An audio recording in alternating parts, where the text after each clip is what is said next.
Hey, what's going on guys, it's FPL Yusuf here and welcome back to another video on my YouTube channel. Today I'm going to be bringing you guys a top 10 players to buy and players to avoid. So we're going to take a look in depth at different type of players who maybe we should be looking at and maybe going a little bit under the radar, but also some which may be being overestimated at how well they're going to do, at least at the start of the season anyway. So I do hope you guys enjoy this video. If you do, don't forget to drop a thumbs up and subscribe down below. But without further ado, let's just jump straight into it.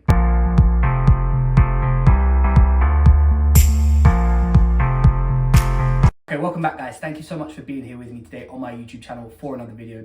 So as I said in the intro, today we're going to be looking at players who we could be looking to buy for this start of the season, but also players that we should be looking to avoid. Now, there are some players in here who are quite highly owned at the moment, and I think it's going to be, as we get closer to the deadline, obviously I'm recording this just for timestamp it on Monday, so we've only got a couple of days left till FPL goes live, and I do think a lot of these sort of percentages on players will change as we get closer to the deadline, so it's worth me saying that before we start this.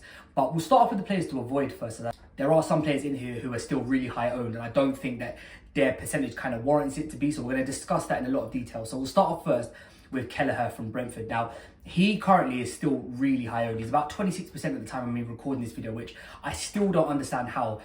For me, I think Brentford have lost a big part of their team this summer. You know, they've lost Thomas Frank, who was, you know, a big part of why they used to perform so well. They've lost their best player in Brian Mbeumo. They've lost their captain in Christian Norgard. So they've lost three big components of their team. Now, it's not to say that Brentford can't, you know, rebuild and come again stronger, because we know how good they are at doing that.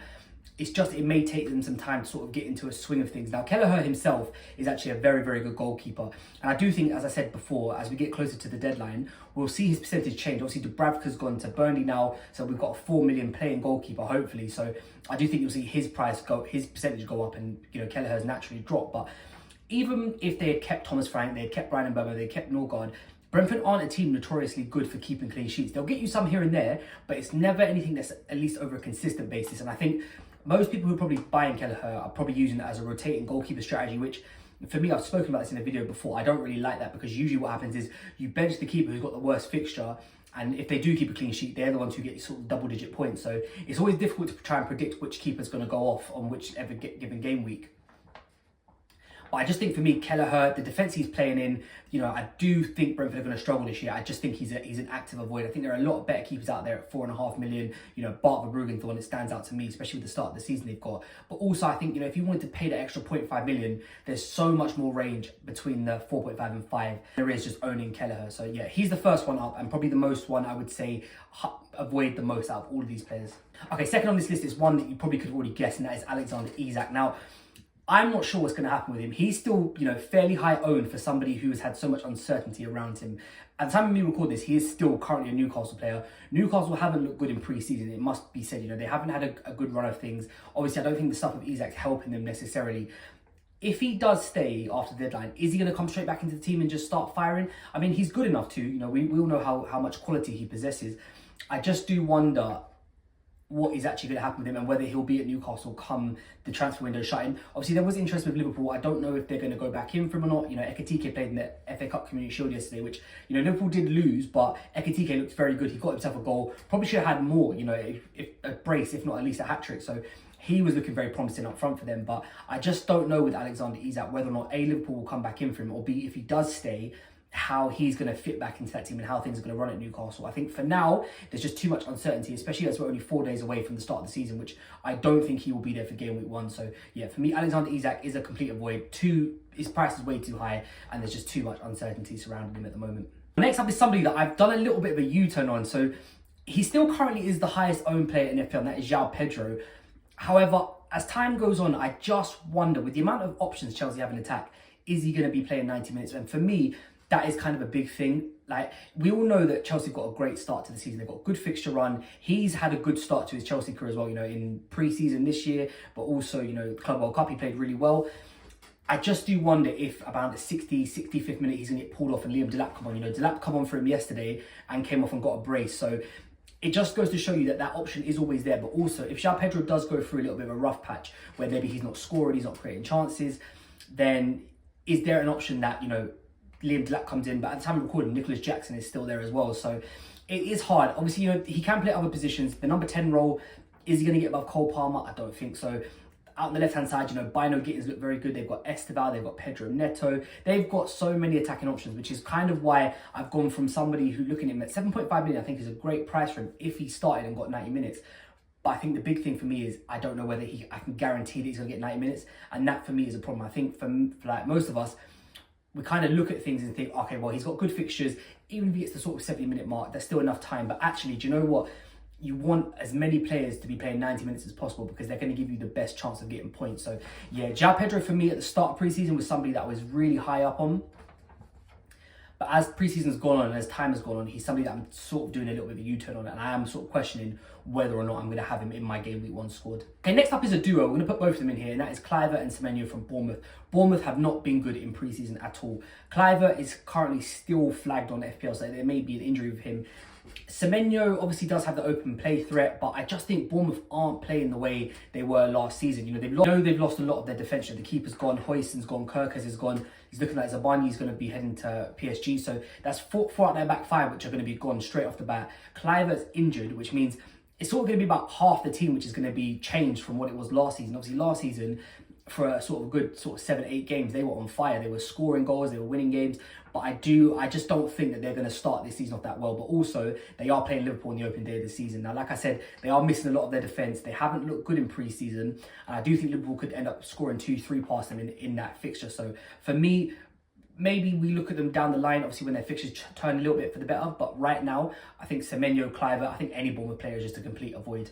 The last man up is Chris Wood. Now, Nottingham Forest in pre-season are not scoring, and they've scored 1 goal in the last 5 games. Now, on the defensive side of things, from clean sheets, and we're going to talk about that in the players to look to buy, very, very good. You know, they've been keeping their clean sheets. They've been hard to beat. Very nice from a defensive standpoint. Very nice from a defensive standpoint. From an offensive standpoint, however, it's not looking good at all. As I said, they've scored 1 goal in 5 games. Now, we all know Chris Wood overperformed the XG massively last year. He got a lot of goals, got a lot of points, but his XG wasn't anywhere near what his returns were saying. And obviously, at some stage, no matter how good of a player you are, that is going to drop. And I think all of a sudden, we started to see that drop already. I think around his price point, there are just so many other options you can go to. You can move up to an Ekitike, to a Jarrod Bowen for a little bit more. You could drop down, you know, to somebody else like a Raul Jimenez, Strand Larson, somebody that a lot of people have been talking about for Wolves. So the point is there are other options around him. And I do worry for Nottingham Forest. Obviously, they've lost Elanga, who was a big outlet for them. But I think Chris Wood, from his overperformance XG last year and the fact that Forest are really struggling to score goals, I think it's kind of a recipe for disaster. So he's somebody that I'll be actively looking to avoid going to the start of this season. Okay, so now we're going to be looking at top 5 players that maybe we should be looking at. Players who maybe have gone a bit under the radar, maybe had a bit of bad sort of PR around them, but I think as we get towards the start of the season, I think they are going to come good. So we'll keep on the Nottingham Forest theme, and we'll go back to the defence now, and that is Milenkovic. So like I just said in that previous section, defensively, they've been excellent. He, for me, is somebody who is worth every penny of his 5.5 million price tag. He is very good on DEFCON points, which is a big thing for Nottingham Forest defence, because if they are not going to be attacking, that means they're going to be defending a lot in games. And for us, as looking at players who can, you know, offer you high upside, Milenkovic is one of them, because not only will he get good DEFCON points, he's a goal threat as well. And I think, you know, when you couple that up with all 3, you've got DEFCON, clean sheets and goal threat, as a defender, that is just primed to be a good asset. Now, Nottingham Forest have got a decent start to the season. It's not great, it's not the worst. They're kind of sort of somewhere in between fixture-wise, but I think the benefit about having them is you can rotate them depending on who they're playing, but also, even if you had to play them, like I said, because of how good they are defensively, centre-backs who, even if they are getting dominated in the game, will rack up DEFCON points.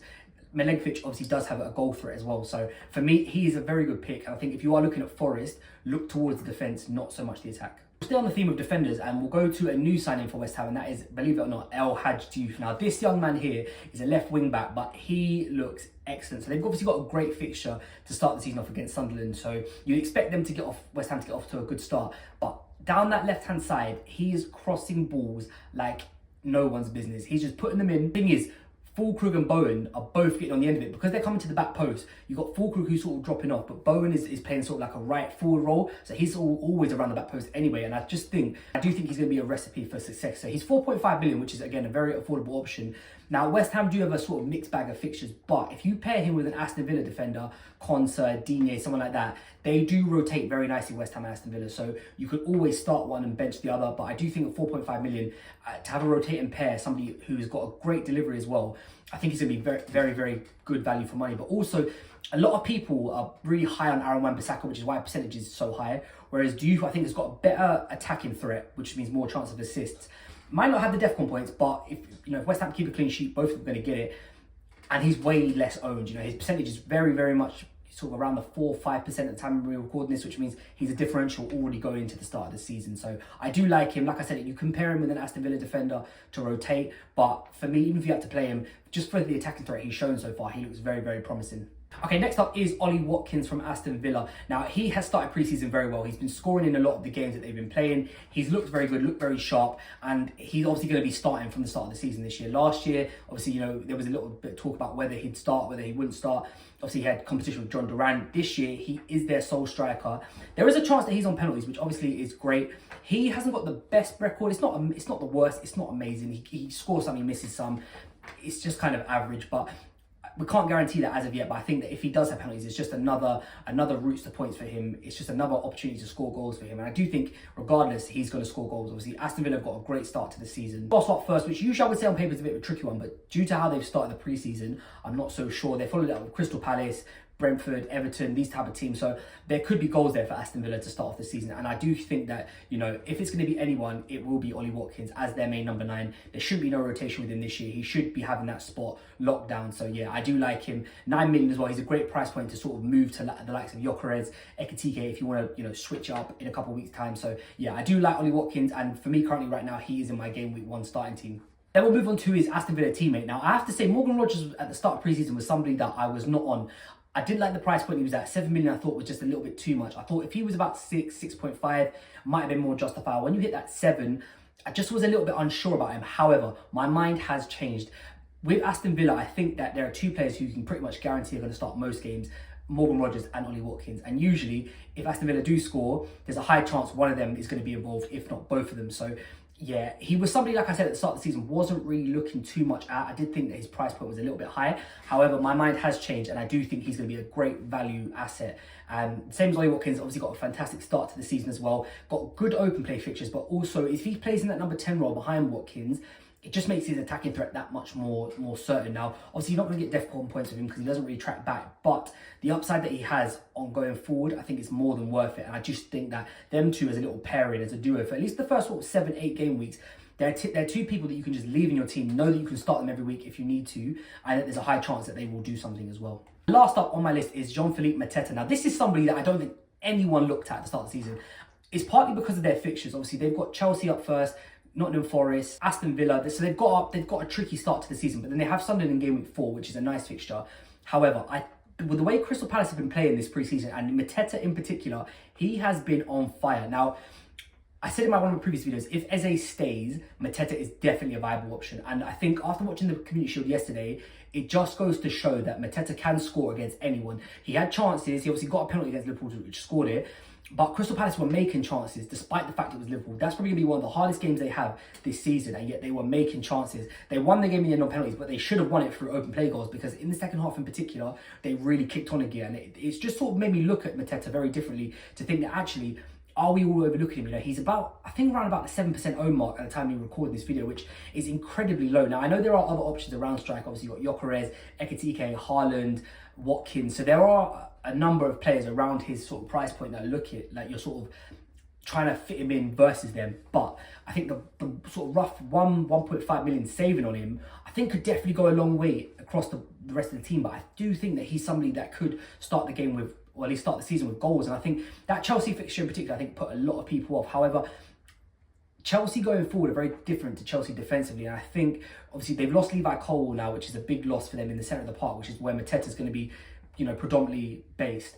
I do think that there's a chance that he could score in these sort of games. So he's somebody that I've gone from giving no chance to I'd probably say about 60-70%. And he's somebody that I'm really, really considering bringing into my team for this start of the season. Okay, thank you guys so much for watching this video. If you have enjoyed it, please don't forget to drop a thumbs up and subscribe down below. So we are into the final week now. We've got 4 days left before we get to the FPL deadline. So this week I will be aiming to upload a video every single day. So we're going to have an FPL challenge video, which we're back tomorrow with. So I'm going to show you what my team's looking like for that. I'll leave a link to the code in the description of tomorrow's video. But also, if you guys want to join my actual FPL code, I'll leave a link on, there'll be a code on screen now. I'll leave a link to it in the description as well. So please jump into that. Wednesday we'll be back with a new series which I'm looking to do one video every week on it, and it's called Bus Challenge. So what the general consensus is, and I'll go into it more when we get to Wednesday, but basically I'm going to be doing unlimited transfers on this team just to kind of see if the minuses really do rack up, or can you have a very good season by picking an optimal lineup every single week. So we're going to try and stick with that for all 38 game weeks. And obviously Thursday we'll be back with a final team selection video showing you guys what my team is 95% going to be looking like going into that Friday deadline, with Liverpool and Bournemouth kicking us off. So thank you guys so much for watching this video. We've got a lot of content coming this week. If you have enjoyed this video, please don't forget to drop a thumbs up and subscribe down below, and I'll catch you guys next time.